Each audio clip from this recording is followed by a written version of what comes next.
प्रदेश के अंदर जो विभिन्न प्रकार के कार्यक्रम स्वास्थ्य संबंधी हों, उन सभी कार्यक्रमों को डबल इंजन की सरकार पूरी मजबूती के साथ आगे बढ़ा रही है और बिना भेदभाव के समाज के हरेक तबके को उपलब्ध करवाने का कार्य कर रही है।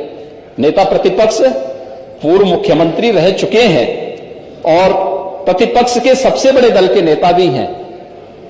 मैं उनसे आग्रह करूंगा कि उनको सदन में सच बोलने की आदत डालनी चाहिए। मैंने कल भी कहा था, समाजवादी और सच नदी के दो कोने होते हैं, ये कभी एक साथ नहीं चलते हैं। और मुझे लगता है उनको इस सत्य को स्वीकार करना चाहिए कि जो कुछ भी विकृति थी, ये तो विरासत से जो हमें प्राप्त हुई थी, उसी विकृति को हम सुधार रहे हैं, उसी विकृति को ठीक करते हुए उसको और बेहतर करने का प्रयास किया जा रहा है। इसलिए अपने किए पर जब वह इस प्रकार की टिप्पणी करते हैं तो स्वयं कटघरे में खड़े होते हैं।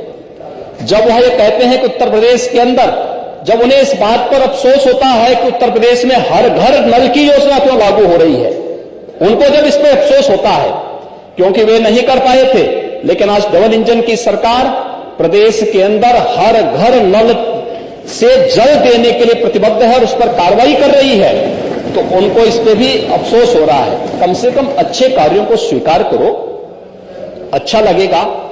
और मुझे लगता है कि बुंदेलखंड और विंध्य क्षेत्र में इस वर्ष के अंत तक हम हर घर नल की योजना पूरी तरह लागू, हर घर तक पहुंचाने की कार्रवाई संपन्न कर चुके होंगे। प्रदेश में 30,000 गांवों की कार्य योजना अंतिम चरणों में चल करके उन पर कार्य भी प्रारंभ हो चुका है।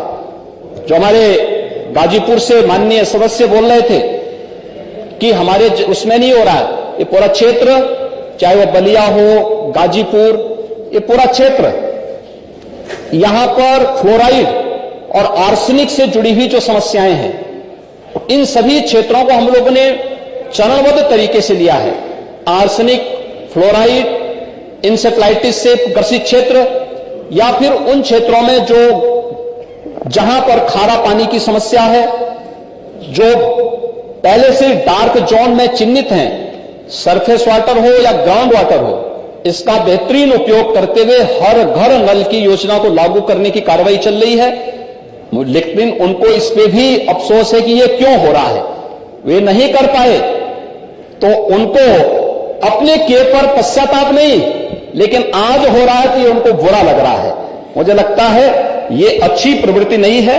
राज्यों के अंदर इंफ्रास्ट्रक्चर के कार्य हों, बेहतरीन शिक्षा के केंद्र खोलने के कार्य हों, प्रदेश के अंदर स्वास्थ्य की बेहतरीन सुविधा को उपलब्ध करवाने की कार्रवाई हो, या फिर प्रदेश के हर गांव को बेहतरीन कनेक्टिविटी देने, इन सभी कार्यों के लिए धन की कोई कमी नहीं है।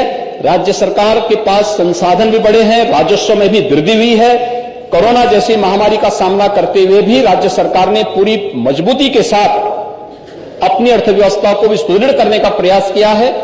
और यही नहीं, उसी अभियान के क्रम में हम लोग प्रधानमंत्री जी के विजन के अनुरूप देश की अर्थव्यवस्था को $5 ट्रिलियन की अर्थव्यवस्था बनाने के लिए उत्तर प्रदेश ने भी अपनी इकोनॉमी को $1 ट्रिलियन की इकोनॉमी को बदलने के लिए उस दिशा में अपने प्रयास को आगे बढ़ाए हैं। एक पूर्व मुख्यमंत्री को और नेता प्रतिपक्ष को जो कम से कम इस पर प्रसन्नता होनी चाहिए थी कि जो काम वे नहीं कर पाए हैं, आज भारतीय जनता पार्टी नेतृत्व की सरकार उस कार्य को कर रही है, तो कम से कम इसमें वे सहयोग नहीं कर सकते हैं तो अड़ंगा लगाने का कार्य तो उनको नहीं करना चाहिए। क्योंकि केवल लोकतंत्र में सरकार ही नहीं, प्रतिपक्ष भी लोकतंत्र की व्यवस्था का एक पहिया है और मुझे लगता है कि उसमें उनको अपनी जिम्मेदारी को समझना चाहिए, उस गंभीरता का परिचय देना चाहिए। कोई भी ऐसा वक्तव्य नहीं देना चाहिए जो गुमराह करने वाला हो, जो सत्य से परे हो और जो अनावश्यक रूप से आम जनमानस के मन में तमाम प्रकार की भ्रांति पैदा करते हुए उनके स्वयं के जीवन के साथ खिलवाड़ करने वाला हो। और इस प्रकार की कभी कभी छोटी छोटी बातें व्यक्ति मजाक में कहता है, लेकिन उसको जब हम लोग गंभीरता से कोई लेने लगता है तो कभी कभी उसके जीवन के साथ भी खिलवाड़ होता है। इंसेफ्लाइटिस, उसके कोरोना के मामले में हमने देखा था, जब उन्होंने कहा था कि साहब ये वैक्सीन नहीं लेंगे, और वैक्सीन का परिणाम क्या रहा, बहुत सारे लोगों के जीवन के साथ उस समय खिलवाड़ हुआ होगा। लेकिन ये फ्री में वैक्सीन थी, पूरी दुनिया इसको स्वीकार कर रही है, WHO ने इसको मान्यता दी और वैज्ञानिकों ने बहुत उसके साथ हमें मौतें बताते हुए बड़ा अफसोस होता है कभी कभी कि इंसेफ्लाइटिस का वैक्सीन जापान में 1905 में बन गया था। भारत में इस वैक्सीन को आने में 100 वर्ष लगे। 2005 में यह वैक्सीन भारत में आया। क्या कर रहे थे हम आजादी के बाद? 1947 से 2005 तक क्या हो रहा था? इतने वर्षों तक आखिर हम क्यों, और इंसेफ्लाइटिस से मरने वाले ज्यादातर बच्चे कौन थे? अल्पसंख्यक और अनुसूचित जाति, अति पिछड़ी जाति से जुड़े हुए बच्चे थे। लेकिन वोट बैंक बनाने का प्रयास तो हुआ, लेकिन उन पीड़ितों के प्रति कभी संवेदना ईमानदारी से व्यक्त करने का प्रयास नहीं हुआ। वो कभी मुद्दा नहीं बन पाया।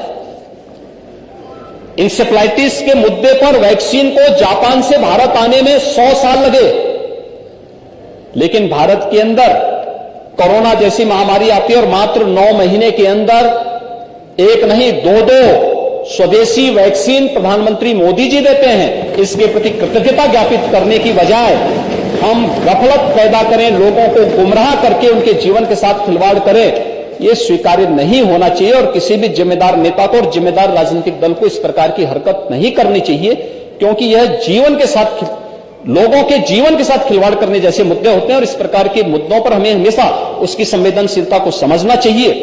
यहां पर जो भी मुद्दे उठते हैं, ये हर व्यक्ति की संवेदना है। 108 की एक व्यवस्था है, आप कॉल करेंगे, उसका रिस्पांस टाइम के अनुसार आपको वहां पर वह एम्बुलेंस प्रदान करने का प्रयास होता है। और हमेशा एक प्रयास होता है, एक व्यवस्था, एक सिस्टम दी गई है, एक व्यवस्था दी गई है, लेकिन हम उसको कटघरे में खड़ा करें।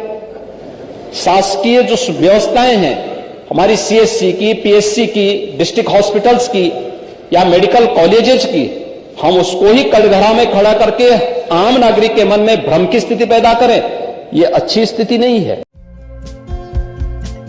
हमारे चैनल को लाइक, शेयर और सब्सक्राइब जरूर करें और नई अपडेट्स के लिए बेल आइकन दबाना ना भूलें।